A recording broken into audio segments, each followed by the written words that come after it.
Arsenal masih berdiri di puncak klasemen Liga Inggris dan secara objektif berada di posisi terdepan dalam persaingan perebutan gelar juara musim ini. Di bawah arahan Mikel Arteta, The Gunners menunjukkan konsistensi hasil yang mengesankan, organisasi permainan yang rapi, serta kedalaman skuad yang membuat mereka jarang terpeleset saat menghadapi tim papan bawah. Namun, di balik stabilitas tersebut, terdapat satu persoalan mendasar yang terus membayangi perjalanan Arsenal dan berpotensi menjadi penghambat terbesar dalam perburuan gelar, yaitu minimnya produktivitas gol dari skema permainan terbuka ataupun open play. Masalah ini kembali terlihat jelas saat Arsenal menelan kekalahan 2-3 dari Manchester United di Emirates Stadium. Dalam pertandingan tersebut, Arsenal sejatinya tampil dominan, terutama pada babak kedua. Penguasaan bola berada di tangan mereka, tekanan terus diberikan, dan Manchester United lebih banyak bertahan dengan pendekatan reaktif. Akan tetapi, dominasi itu tidak diiringi dengan jumlah peluang bersih yang sepadan. Serangan Arsenal kerap terhenti di area sepertiga akhir lapangan, sementara pertahanan United relatif jarang benar-benar dipaksa bekerja keras. Situasi tersebut menggambarkan problem klasik Arsenal musim ini. Aliran bola mereka terlihat rapi dan terstruktur, tetapi kehilangan ketajaman saat memasuki kotak penalti. Minimnya penetrasi langsung, kurangnya variasi pergerakan tanpa bola, serta kecenderungan bermain terlalu aman membuat dominasi penguasaan bola tidak berbanding lurus dengan ancaman nyata ke gawang lawan. Arsenal terlihat menguasai permainan, tetapi tidak sepenuhnya mengendalikan hasil. Sepanjang musim ini, Arsenal justru lebih sering menemukan solusi melalui situasi bola mati. Skema tendangan sudut, penalti dan bola mati tidak langsung menjadi sumber gol yang konsisten. Dalam banyak pertandingan, bola mati bahkan menjadi penentu kemenangan ketika permainan terbuka berjalan buntu. Namun, jika hanya menghitung gol dari open play, catatan Arsenal tergolong biasa saja, bahkan relatif tertinggal dibandingkan para pesaing utama. Dari 23 pertandingan Liga Inggris, Arsenal baru mencetak 22 gol dari permainan terbuka, sebuah angka yang berada di bawah Manchester City, Liverpool dan Manchester United. Kondisi ini menciptakan ironi tersendiri. Arsenal dikenal memiliki banyak opsi di lini depan dengan kombinasi pemain sayap, gelandang kreatif serta penyerang yang fleksibel. Namun, produktivitas dari skema terbuka belum mencerminkan kualitas skuad tersebut. Ketergantungan terlebih pada bola mati juga membuat Arsenal lebih mudah diprediksi, terutama saat menghadapi tim-tim besar dengan organisasi bertahan disiplin dan kemampuan bertahan dalam situasi set piece. Di tengah keterbatasan tersebut, Leandro Trossard muncul sebagai salah satu pemain paling efisien.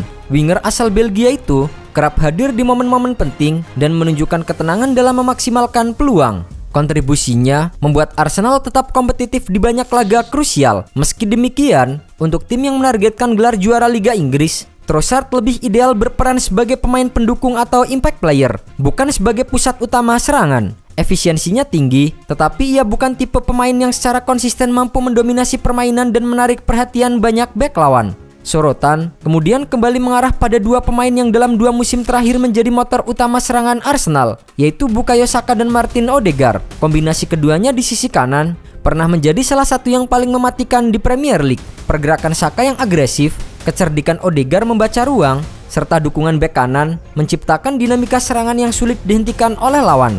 Namun musim ini, dampak duet tersebut tidak sebesar sebelumnya. Saka belum sepenuhnya kembali ke performa terbaiknya. Intensitas, ketajaman dan keberaniannya dalam duel 1 lawan 1 belum konsisten. Sementara Odegaard, meski tetap berperan sebagai pengatur tempo dan kreator utama, terlihat mengalami penurunan efektivitas di area penentuan.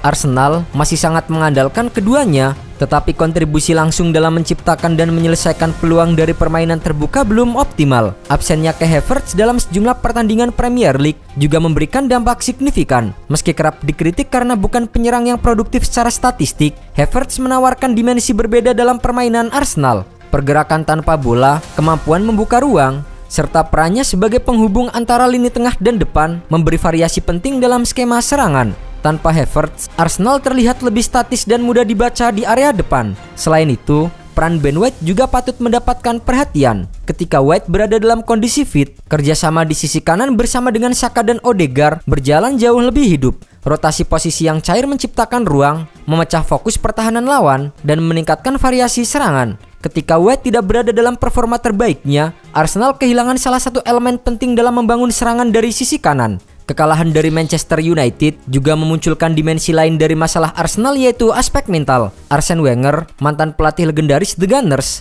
menilai bahwa tekanan perburuan gelar mulai mempengaruhi ketenangan skuad asuhan Arteta. Menurut Wenger, keinginan besar untuk memenangkan pertandingan justru membuat para pemain Arsenal kurang sabar dalam membangun serangan. Wenger mengamati bahwa Arsenal terlalu mengandalkan kekuatan fisik ketimbang kecerdikan teknik, terutama saat menghadapi tim yang disiplin dan terstruktur. Hal ini menjadi bumerang karena permainan Arsenal justru kehilangan ketenangan dan presisi di momen-momen krusial. Sorotan paling tajam diarahkan ke duet bek tengah William Saliba dan Gabriel Magalhaes. Keduanya dinilai tampil di bawah standar terbaik mereka dan menunjukkan tanda-tanda kegugupan yang jarang terlihat sebelumnya. Area pertahanan yang biasanya menjadi kekuatan utama Arsenal justru berubah menjadi titik lemah.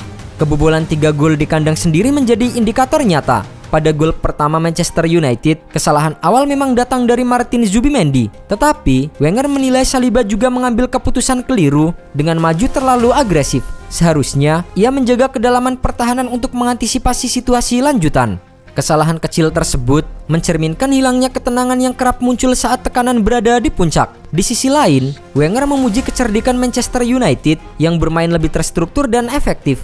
Gol-gol United lahir dari skema yang rapi dan pemanfaatan ruang yang baik, bukan sekedar adu fisik. Sebaliknya, gol-gol Arsenal kembali bergantung pada situasi bola mati, mempertegas narasi bahwa mereka masih kesulitan menciptakan peluang dari permainan terbuka. Kekalahan ini juga mengakhiri rekor kandang Arsenal yang bertahan selama hampir 1 tahun, tepatnya 267 hari tanpa kekalahan. Selain itu, Arsenal kembali memperpanjang catatan kurang meyakinkan saat menghadapi tim-tim 6 besar musim ini. Statistik semakin menegaskan kritik yang berkembang. Dari total 74 gol yang dicetak, hanya 36 gol yang lahir dari permainan terbuka. Meski demikian, secara keseluruhan, Arsenal masih berada di jalur yang benar. Mereka disiplin, terorganisasi dan jarang kehilangan poin secara sia-sia. Namun, sejarah Premier League menunjukkan bahwa hampir setiap juara selalu memiliki satu pemain depan yang mampu menjadi pembeda di saat-saat krusial. Arsenal mungkin tidak membutuhkan sosok pencetak gol yang mendominasi daftar top skor, tetapi mereka tetap memerlukan figur yang mampu memimpin lini serang dan menentukan hasil pertandingan ketika margin kesalahan sangat kecil. Dalam waktu dekat, Arsenal akan menghadapi Kairat di ajang Liga Champions.